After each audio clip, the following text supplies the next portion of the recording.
નમસ્કાર વિદ્યાર્થી મિત્રો, ધોરણ 9 વિષય ગુજરાતી, પાઠ 10 ભારતીય સંસ્કૃતિની સિદ્ધિ. લેખક છે વિનોબા ભાવે અને તેનો પ્રકાર છે નિબંધ. આપણે જોયું હતું આ પાઠમાં કે પ્રકૃતિ, સંસ્કૃતિ અને વિકૃતિ કોને કહેવાય.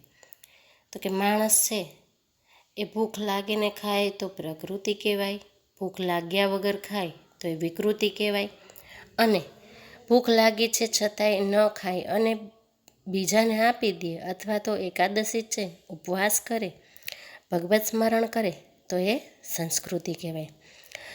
માણસ પોતાની કમાણીનું ખાય તો એ પ્રકૃતિ છે, બીજાનું છેતરી લે, પડાવી લે, ચોરી કરીને ખાય તો એ વિકૃતિ છે, અને પોતાની કમાણીમાંથી ભાગ વહેંચીને ખાય તો એને શું કહેવાય? સંસ્કૃતિ. આમ પ્રકૃતિ, સંસ્કૃતિ, વિકૃતિનું વારે વારે આપણે પૃથ્થકરણ કરતા રહેવાનું છે. વિનોબા ભાવેજી કહેતા હતા કે માણસ છે એની અંદર વૈજ્ઞાનિક વૃત્તિ વધશે તેમ તેમ વિકૃતિઓ ક્ષીણ થતી જશે. એનું માનવું એવું હતું કે વિજ્ઞાનની પ્રગતિ થશે, વિજ્ઞાન વૃત્તિ માણસની અંદર વધશે તો વિકૃતિઓ ક્ષીણ થતી જશે, સંસ્કૃતિની દિશામાં આગળ વધતો જશે. પરંતુ અત્યારે એવું થયું નથી. ઘણીવાર આપણે જોઈએ છીએ કે માણસને આગ્રહ કરીને ખવડાવતા હોય, કારણ કે એને આપણી શરીર રચનાનું જ્ઞાન જ નથી. જ્યારે શરીરનું આંતરબાહ્ય જ્ઞાન થશે ત્યારે એ સમજશે કે આને વિકૃતિ કહેવાય, આને છોડવી જોઈએ.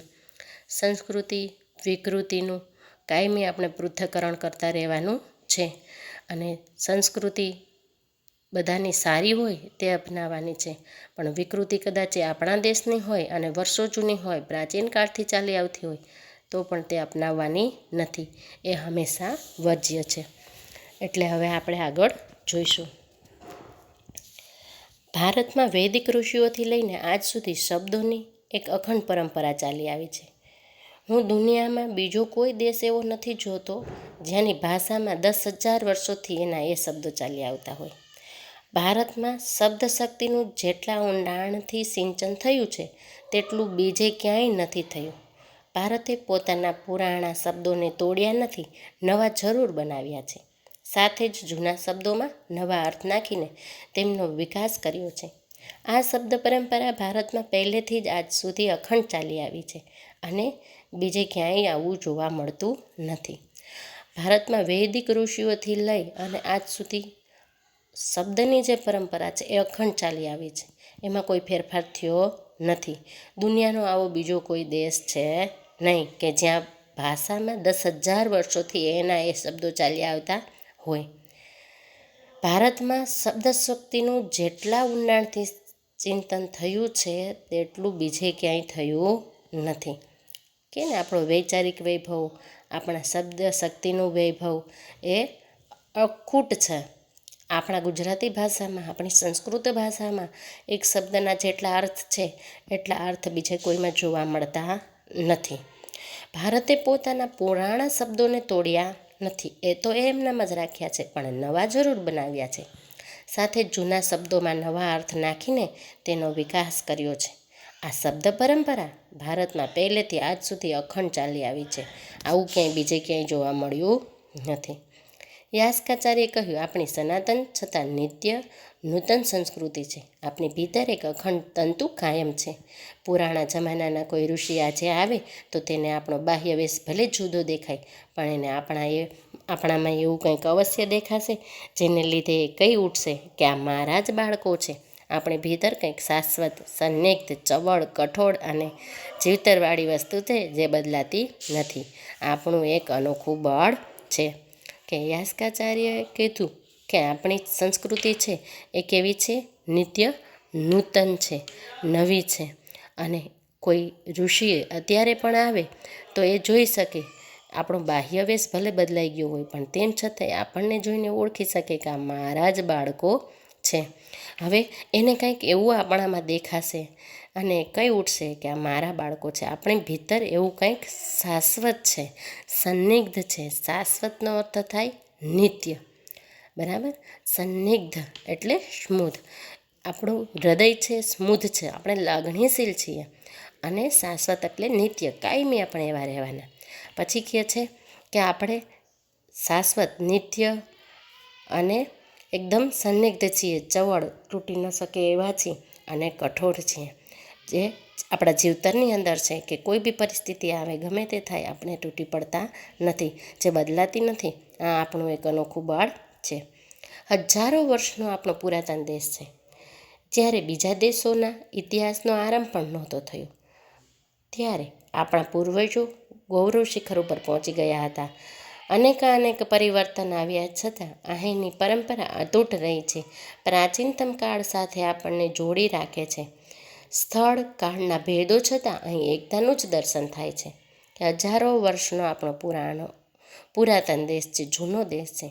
જ્યારે બીજા દેશોના ઇતિહાસનો આરંભ પણ નહોતો થયો, બીજા દેશોના ઇતિહાસના આરંભ પણ નહોતા થયા, ત્યારે આપણો દેશ છે, એના પૂર્વજો છે, ગૌરવ શિખર ઉપર પહોંચી ગયા હતા. અનેક પરિવર્તન આવ્યા છતાંય આપણી પરંપરા અતૂટ રહી છે. પ્રાચીનતમ કાળ સાથે આપણે જોડી રાખે છે. અને અહીંયા કાળ એટલે કે સમય અને સ્થળના ભેદો હોવા છતાંય એકતાનું જ દર્શન થાય છે. અહીં કહેવાયું છે કે દુર્લભ ભારતે જન્મ. અહીં શું કહેવાયું છે? દુર્લભ ભારતે જન્મ. ભારતમાં જન્મ લેવો દુર્લભ છે. આપણો આ ભારત દેશ પરમ પવિત્ર દેશ છે, એમ આપણા પૂર્વજો કહ્યા કરતા. દુર્લભે મહારાષ્ટ્રે જન્મ, દુર્લભ ગુર્જરેશુ જન્મ, એવા વચન તમને અહીં ક્યાંય નહીં મળે.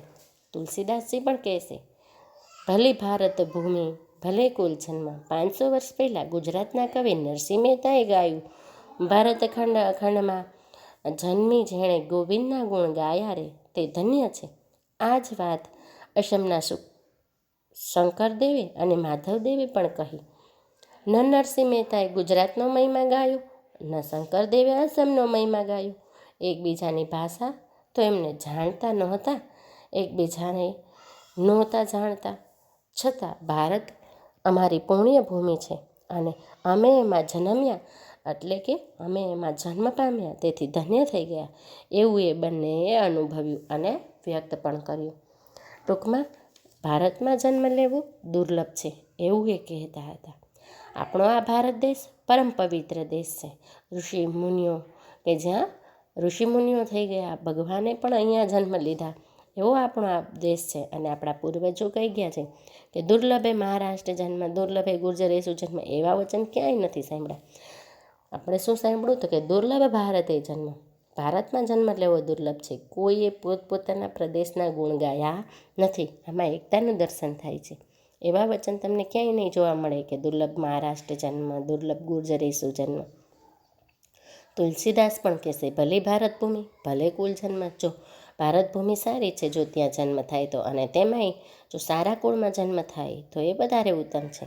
500 વર્ષ પહેલાં ગુજરાતના કવિ નરસિંહ મહેતાએ ગાયું હતું કે ભારત ખંડની અંદર તેની જમીન ઉપર, એની ભૂમિ ઉપર જન્મીને ગોવિંદના ગુણ ગાયા રે, તે ધન્ય છે.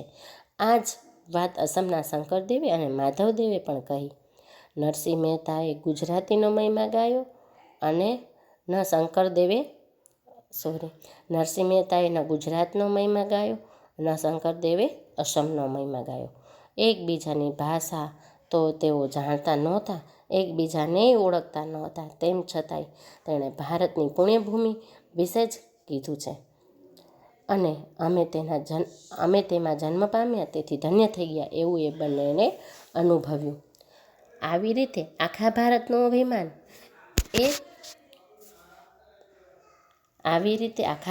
અભિમાન એ કંઈ પ્રકૃતિ નથી, બલકે સંસ્કૃતિ છે.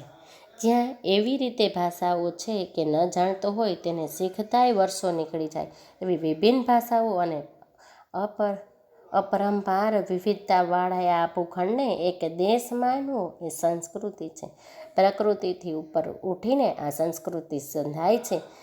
એવી ભારતીય સંસ્કૃતિને આપણે જાળવવાની છે અને આગળ વધારવાની છે. આવી રીતે આખા ભારતનું અભિમાન છે. આપણે આખા ભારતની સંસ્કૃતિને અખંડતા જાળવવાની છે, એને વધારવાની છે. એવી રીતે ભાષાઓ છે આપણા દેશની અંદર કે જેને શીખતાય વર્ષો નીકળી જાય, એવી વિભિન્ન ભાષાઓ અને અપરંપાર વિવિધતાવાળા, વિચાર વૈવિધ્યવાળા આ ભૂખંડને એક દેશ માનવું, એની સંસ્કૃતિનું જતન કરવાનું છે.